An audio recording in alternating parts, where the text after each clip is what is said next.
Assalamualaikum warahmatullahi wabarakatuh. Alhamdulillahirabbil alamin.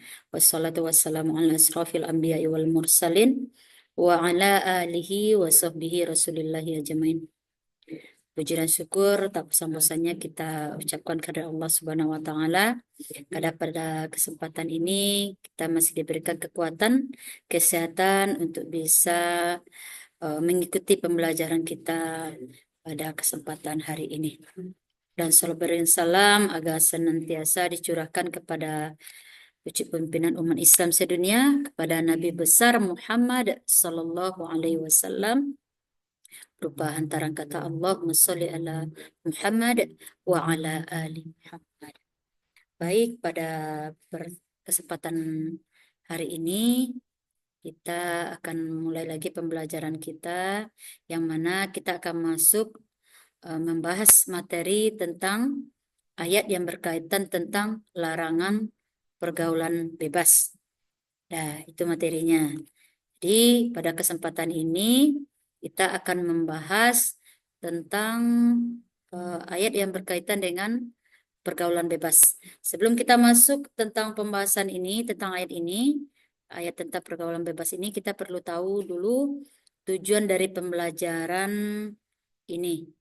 Yang mana adapun tujuan pembelajaran pada kesempatan hari ini yaitunya satu, siswa atau peserta didik diharapkan dapat membaca ayat Al-Quran surat Al-Isra ini ayat 32 dengan bacaan tartil dan hadis tentang larangan pergaulan bebas.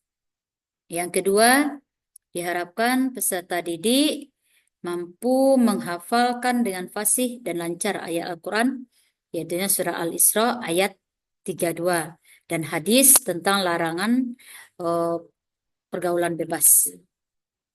Nah, adapun yang ketiga, tujuan dari pembelajaran ini yaitunya peserta didik mampu menyebutkan pengertian asbabun nuzul dan asbabun nuzul. Nah, ini ada kesalahan sedikit dari apanya, ini 2 kali asbabun nuzul. Jadi peserta didik dapat mampu menyebutkan pengertian asbabun nuzulnya.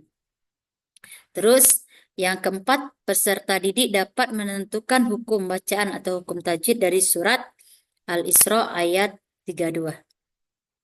Selanjutnya, untuk tujuan pembelajaran yang terakhir, yaitunya peserta didik dapat menjelaskan isi kandungan ayat Al-Quran surah Al-Isra ayat 32 dan hadis tentang larangan pergaulan bebas.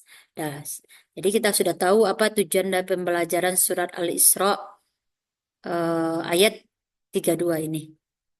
Selanjutnya, dalil yang berkenaan dengan larangan pergaulan bebas ini dijelaskan dalam surat Al-Isra ayat 32 yang berbunyi A'udzubillahi minasyaitonirrajim. Bismillahirrahmanirrahim. Wala taqrabuz zina innahu kana fahisyah wa sa'a sabila. Dan yang artinya, dan janganlah kamu mendekati zina, karena zina itu sungguh suatu perbuatan keji dan suatu jalan yang buruk. Itu dalil tentang larangan pergaulan bebas.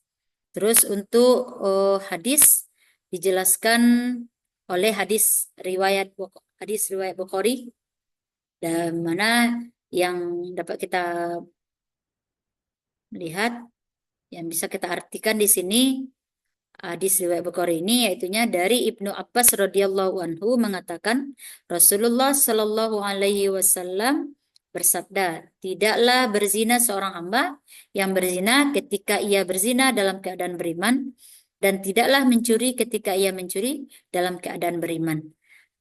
Tidaklah ia meminum khamar ketika meminumnya ia dalam keadaan beriman, dan tidaklah dia membunuh sedang dia dalam keadaan beriman.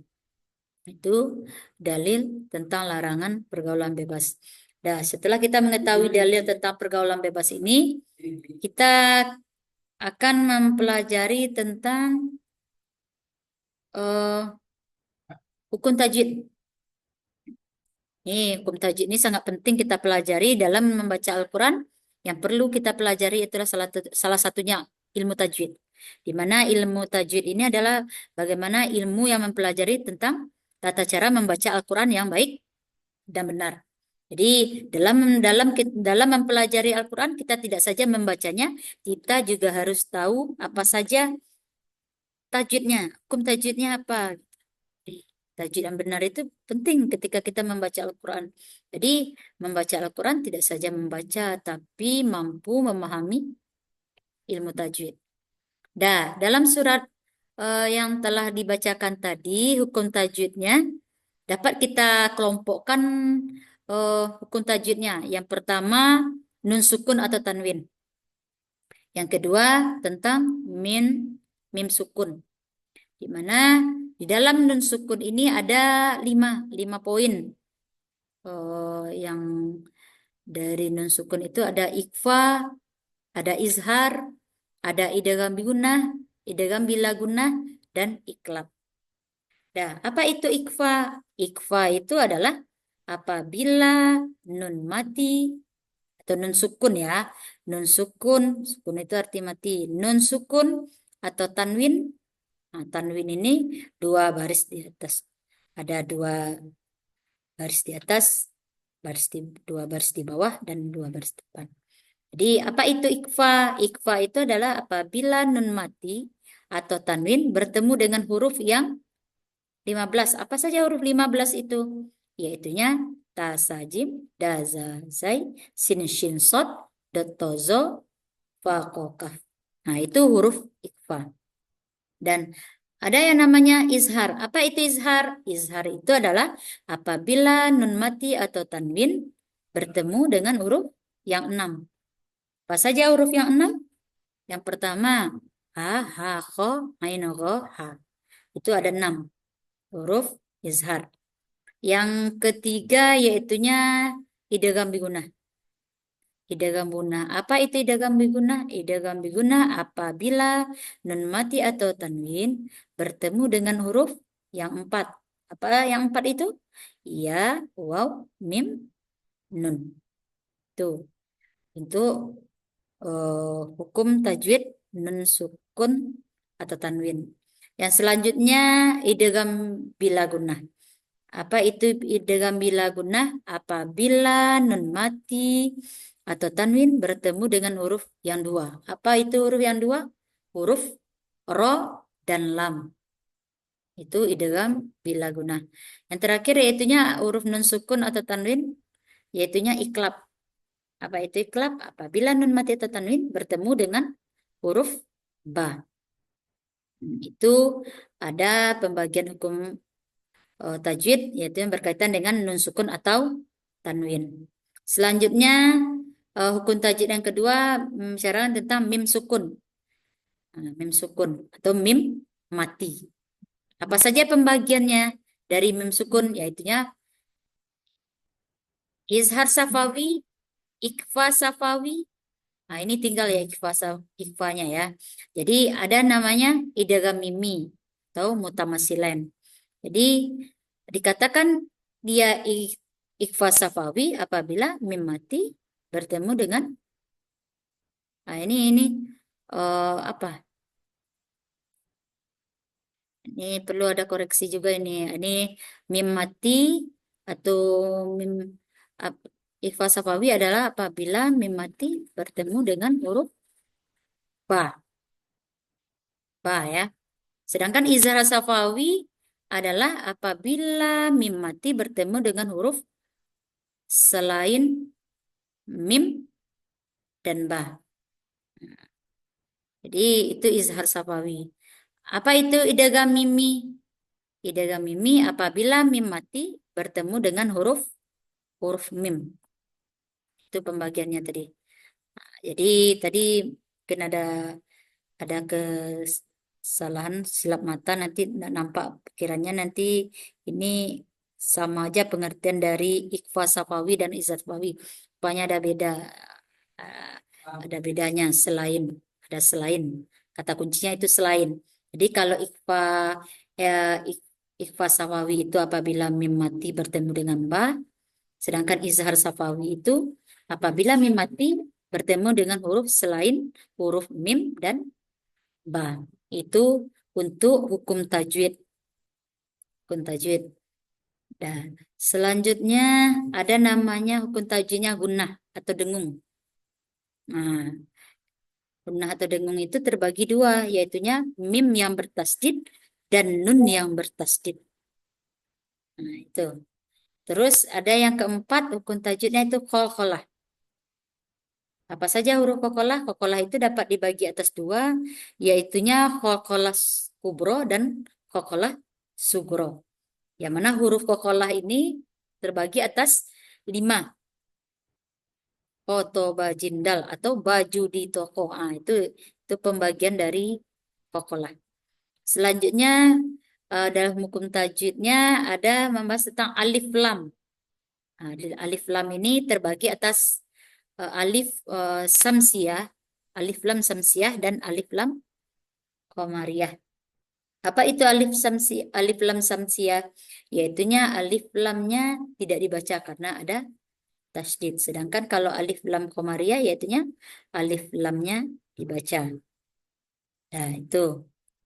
Kamu perlu juga tahu apa itu asbabun nuzul dari surat surat ini yang kita bahas tentang pergaulan bebas ini, ayat tentang pergaulan bebas ini, yaitunya asbabun nuzulnya.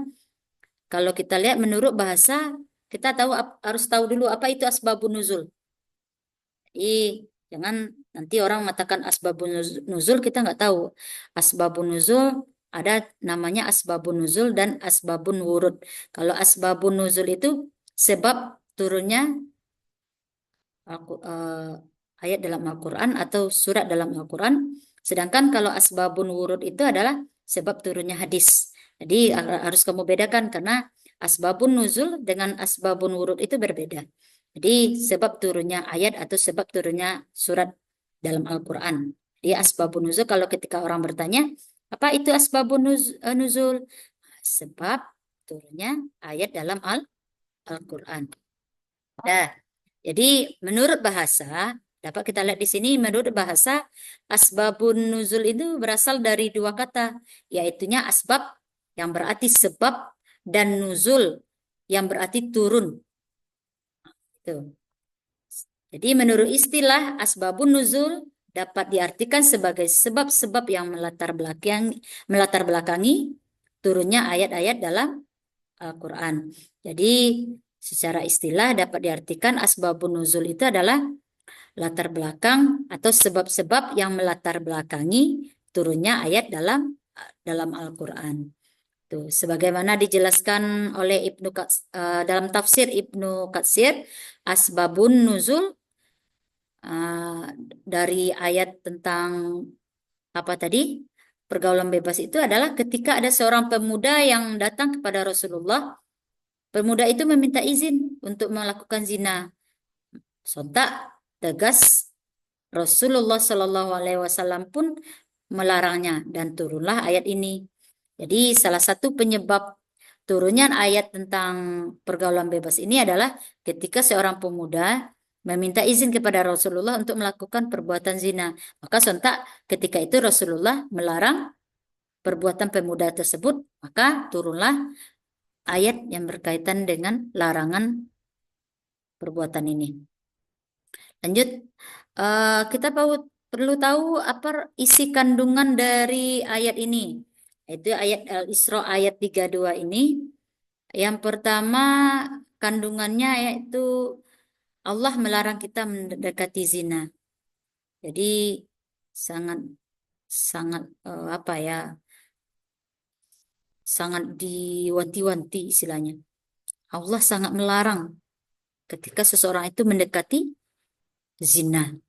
Yang kedua, larangan mendekati zina merupakan tindakan agar kita tidak terjerumus kepada perbuatan zina.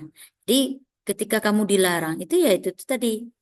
Ketika dilarang itu tutup semuanya untuk kebaikan. Ketika Al-Quran mengatakan bahwasanya zina itu tidak baik, berarti itu tujuannya apa? Agar kita tidak terjerumus kepada hal-hal yang tidak baik. Jadi apapun yang telah disampaikan di dalam Al-Quran itu ada sesuatu yang baik.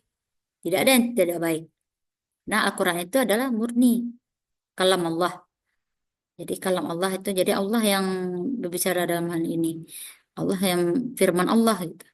Jadi larangan mendekati zina merupakan tindakan agar kita tidak terjerumus kepada perbuatan zina.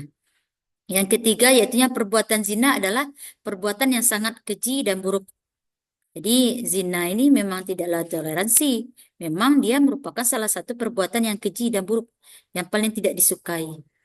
Terus isi kandungan dari ayat ini yaitu yang keempat, perbuatan mendekati zina termasuk kategori pergaulan bebas. Jadi zina ini termasuk dalam golongan pergaulan bebas. Lanjut untuk isi kandungan dari hadis riwayat Bukhari, ada 3 poin yang dapat disampaikan berkenaan dengan isi kandungan ayat Al-Isra ayat 3 surah Al-Isra ayat 32 ini, yaitunya yang pertama, menurut hadis riwayat Bukhari, Nabi Muhammad menjelaskan bahwa orang beriman tidak melakukan perbuatan zina. Nah, itu. Jadi orang yang mengaku dia beriman, dia tidak pernah melakukan perbuatan zina karena dia merasa bahwasanya dengan dia melakukan perbuatan zina itu nantinya dia akan membuat dia jauh dari Allah. Yang kedua, perbuatan zina dan meminum khamar termasuk dalam pergaulan bebas. Di dalam kandungan hadis riwayat Bukhari ini dikatakan bahwasanya perbuatan zina itu dan meminum khamar itu termasuk dalam pergaulan bebas.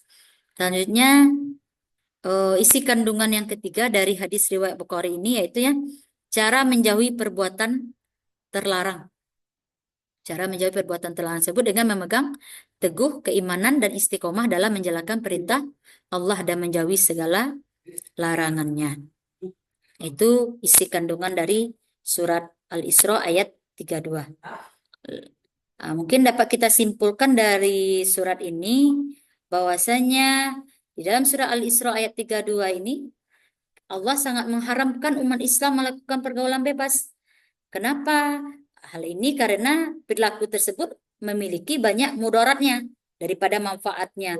Jadi memiliki banyak kerugian dan tidak ada manfaat. Maka dari itu wajib kita menjauhi perbuatan tersebut dengan meningkatkan keimanan dan memilih pergaulan dan lingkungan yang baik dan bermanfaat. Jadi dapat kita simpulkan dengan kita membahas ayat yang berkenaan dengan pergaulan bebas ini, kita bisa menjadi pedoman bahwasanya Al-Quran telah menjelaskan bahwasanya adanya larangan pergaulan bebas. Jadi dengan itu kamu mengetahui bahwasanya memang tidak sekedar omongan belaka, tapi Al-Quran yang berbicara. Kalau sudah Al-Quran berbicara, berarti sesuatu itu baik. Jadi karena Al-Quran dan hadis itu adalah petunjuk Allah. Jadi kalau petunjuk Allah semua baik. Mungkin itu saja pemaparan materi kita pada hari ini. Kita tutup dengan membaca hamdalah. Alhamdulillahirabbil alamin.